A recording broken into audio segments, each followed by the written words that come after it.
Hello everyone, welcome to our another blog. আজ আমরা জানবো বেসিক নেল আর্ট।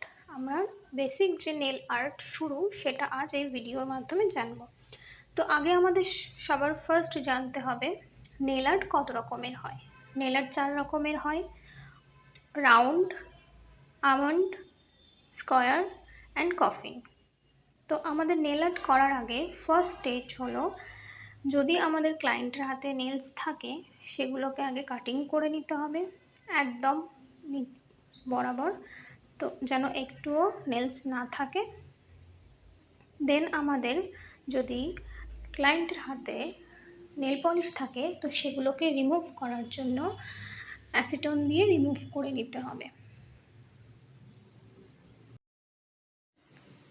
দেন cuticle পুশার দিয়ে কিউটিক্যালগুলো পুশ করে নিতে হবে, যাতে আমাদের কিউটিক্যালে কোনো ক্ষতি না হয়, যাতে কিউটিক্যালগুলো সিকিওর থাকে।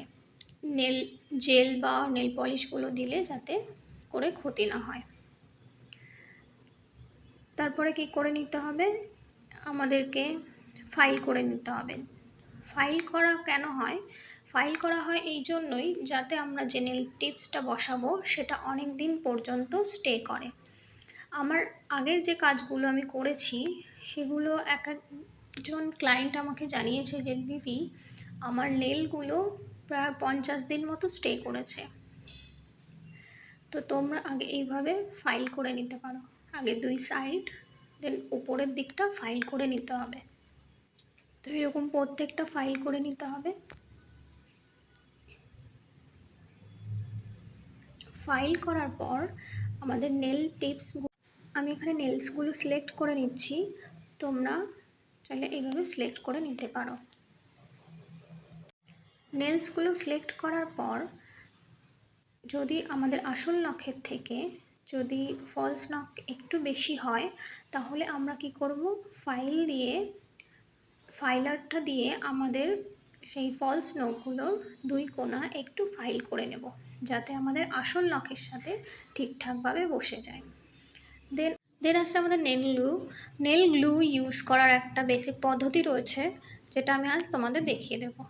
নেলসের একদম যে মাথাটা থাকবে সামনের দিকটাতে, সেই মাথাটা ধরে যে গোল দিকটা রয়েছে সেই গোল দিকটাতে 2 কোণায় গ্লুটা লাগাতে হবে অল্প করে, যাতে করে আমাদের নখের ওপরে যে গ্লুটা এক্সট্রা থাকবে সেটা থেকে না যায়। সেটা থেকে গেলে প্রথমত মোটা হয়ে যাবে, তারপর আমাদের চামড়ার সাথে লেগে যেতে পারে। তো সেখানে আমাদের কি করতে হবে, অল্প করে গ্লু নিয়ে এই যে পদ্ধতিটা আমি দেখালাম এইভাবে আমাদেরকে ধরতে হবে।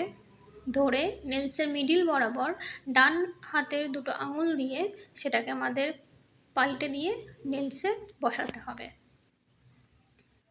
এই যে দেখো, আমি নেলস গ্লু লাগাচ্ছি। 2 কোণায় অল্প করে গ্লু লাগিয়ে সেটাকে চারিদিকে স্প্রেড করিয়ে একটু হালকা ঝাঁকিয়ে নিতে হবে, যাতে যে এক্সট্রা গ্লুগুলো থাকে সেগুলো পড়ে যায়।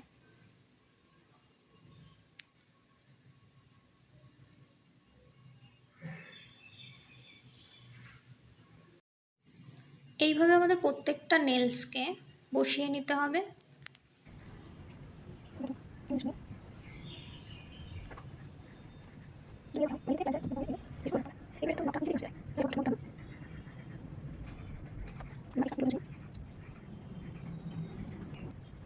নেলস লাগানোর পর এই যে হলো আমাদের ফাইনাল লুক।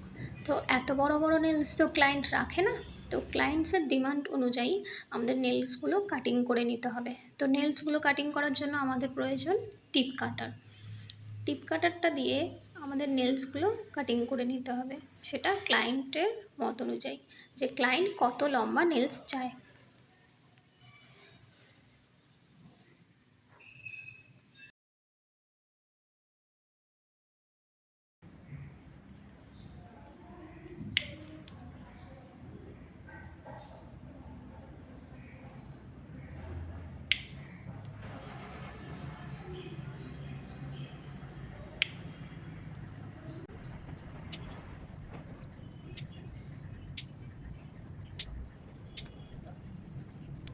এরপর আমাদের নেলসগুলোকে ফাইল করে নিতে হবে। ক্লায়েন্ট কেমন শেপ চায় সেই অনুযায়ী আমাদের নেলসগুলো ফাইল করে নিতে হবে। ফার্স্ট আমাদের 2 সাইডগুলোকে ফাইল করে নিতে হবে। দেন আমাদের ওপরে যে এক্সট্রা নেলসগুলো থাকবে সেগুলোকে আমাদের আসল নেলসের সাথে মিশিয়ে দিতে হবে, যাতে আমাদের নেলসগুলো দেখতে আর্টিফিশিয়াল মনে না হয়।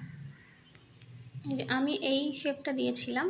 তারপর আমাদের কি করতে হবে, বাফার দিয়ে নেলসগুলোকে পুরো প্লেন করে নিতে হবে, বা নখের যে ছোট ছোট গুঁড়ো বা যে ছোট ছোট প্লাস্টিকগুলো থাকবে সেগুলো যাতে না থাকে, তাহলে আমাদের কালার করলে ওটা দেখতে একটু বাজে লাগবে। সেই জন্য আমাদের বাফার দিয়ে নেলসগুলোকে পুরো প্লেন করে নিতে হবে। দেন আমি জেল লাগিয়ে মেশিনে দিয়ে শুকিয়ে নিয়েছি। এই যে জেল লাগানোর পর ফাইনাল লুক। আর অবশ্যই এটা মাথায় রাখবে, আমাদের নেল আর্টের যে কোনো প্রোডাক্ট দুবার করে ইউজ করতে হবে। তো আমি জেল দুবার লাগিয়ে শুকিয়ে নিয়েছি। আমি এখানে যেহেতু বোল্ড-বি ইউজ করেছিলাম, বোল্ড-বি ইউজ করার পর আমাদের অ্যাসিটোন দিয়ে পরিষ্কার করে নিতে হবে, বা যে চ্যাটচ্যাটে ভাবটা সেটা মুছে নিতে হবে। কারণ বোল্ড-বি তুমি যতই শোকাও সেটা চ্যাটচ্যাটে ভাবটা থাকবে, আর এই চ্যাটচ্যাটে ভাবটা থাকলেই যখন এরপর আমাদের ফাইল করে নিতে হবে তখন আমাদের ফাইলারে যে চ্যাটচ্যাটে ভাবটা চলে এলে ফাইলারটা পুরো নষ্ট হয়ে যাবে। সেই জন্য সবসময় মাথায় রাখবে বোল্ড-বি ইউজ করার পর এই যে চ্যাটচ্যাটে ভাবটা এটা মুছে নেবে। তো এরপর আমাদের আসছে ফাইলিং করার একটা পদ্ধতি রয়েছে। এই সময়টাতে জেল লাগানোর পর খুব বেশি রাফ করবে না, আর খুব বেশি রাফ করলে আমাদের যে জেলটা দেওয়া হয়েছে সেটাই উঠে আসার চান্স খুব বেশি থাকে। আমাদের জেল লাগানোর পর ফাইলিং কেন করা হয়, ফাইলিং করা হয় এই কারণেই যে এই যে মসৃণ ভাবটা রয়েছে, এই মসৃণ ভাবটা থাকলে আমাদের যে জেল কালারগুলো রয়েছে সেগুলো বেশি দিন স্টে করবে না বা বসবে না নখে। সেই জন্য আমাদের ফাইল করে নিতে হয়। আর এই ফাইলটা খুব স্লো আর সামান্য হাতে এগুলো করে নিতে হবে। দেন আসছে আমাদের বাফার। ফাইলিং করার পর বাফার আমাদের করে নিতে হবে, যেহেতু নখের আশেপাশে গুঁড়ো থাকে বা একটু উঁচু নিচু থাকে, সেই জন্য আমাদের বাফারিং করে নিতে হয়। যারা একদম বিগিনার কাজ শুরু করবে ভাবছো, তারা 80FF যে জেলটা রয়েছে এটা দিয়ে তোমরা কাজ শুরু করতে পারো। এর দামটাও বেশি না, 130 সামথিং নেয়। তোমরা এটা দিয়েই কাজ শুরু করে দিতে পারো। আর একটা রয়েছে, যারা কাজ শুরু করবে ভাবছো তারা এই যে RS কোম্পানির যে আর একটা জেল রয়েছে এটা দিয়েও তোমরা কাজ শুরু করতে পারো। দুটোই বিগিনারদের জন্য খুবই ভালো। আমি যখন ফার্স্ট কাজ শুরু করেছিলাম তখন এই দুটো দিয়েই কাজ শুরু করেছিলাম। তো সেই জন্যই আমি বলবো, যারা ফার্স্ট কাজ শুরু করছো, এত দাম দিয়ে তো কেনা যায় না, সিলসের অনেক দাম হয়, তো সেগুলোর থেকে আমি বলবো এটা খুবই ভালো। ওগুলো তো অবশ্যই ভালো, এটাও খুবই ভালো। তো এখানে আমি কালার করছি একটা চেরি কালার। তো এটা আমি করছি অনেক দিন যেহেতু করি না, তো আজ ইচ্ছে হলো এই কালারটা করতে, তোমাদের যেহেতু একটু দেখিয়েই দিচ্ছি তো ভাবলাম এই চেরি কালারটাই করে নিই। আর একটা কথা সবসময় মাথায় রাখবে, যতটা পারবে কম কালার নেবে। কম কালার নিলে কি হবে, যে উঁচু ভাবটা নেলসের ওপরে থাকবে না, আর চারিদিকে লেগে যাওয়ার কোনো ভয় থাকবে না। এই যে এখানে আমি একটা কোটিং দিয়েছি। ফার্স্ট কোটিংটা দিয়ে আমি একবার ইউভি ল্যাম্পে শুকিয়ে নিয়েছি। দেন সেকেন্ড কোটিংটা দেওয়ার পর আমি তোমাদের আমার ফাইনাল লুকটা দেখাচ্ছি। এই যে আমার সেকেন্ড কোটিং দেওয়ার পর এটা হলো ফাইনাল লুক। দুবার কোটিং দেওয়ার পর এটা হলো আমার ফাইনাল লুক। এরপরে আমাদের লাস্ট যে স্টেজটা সেটা হলো টপ কোট। এই টপ কোটটাই আমাদের শেষ কাজ। তো এখানে আমি সিলসের টপ কোট ইউজ করি, তোমরা চাইলে বোল্ড-বি বা অন্য কোনো ব্র্যান্ডের টপ কোট ইউজ করতে পারো। সিলসটা আমি খুব ভালো প্রেফার করি, সেই জন্য আমি সবসময় সিলসটাই ইউজ করি। তো এখানে লাস্ট স্টেজ হলো টপ কোট। টপ কোট দেওয়ার পর এই যে আমার ফাইনাল লুক, দেখো কেমন হয়েছে। আর অবশ্যই জানিও কমেন্টে যে আজ ক্লাসটা তোমাদের কেমন লাগলো। আমার ভিডিও যদি তোমাদের ভালো লাগে তবে অবশ্যই একটা লাইক কমেন্ট করো, আর যদি ইচ্ছা হয় তো সাবস্ক্রাইব করে দিও। সাবস্ক্রাইবটা তো আমি আর জোর করে করাতে পারি না, তো যদি তোমাদের ভালো লাগে তাহলে সাবস্ক্রাইব করে দিও।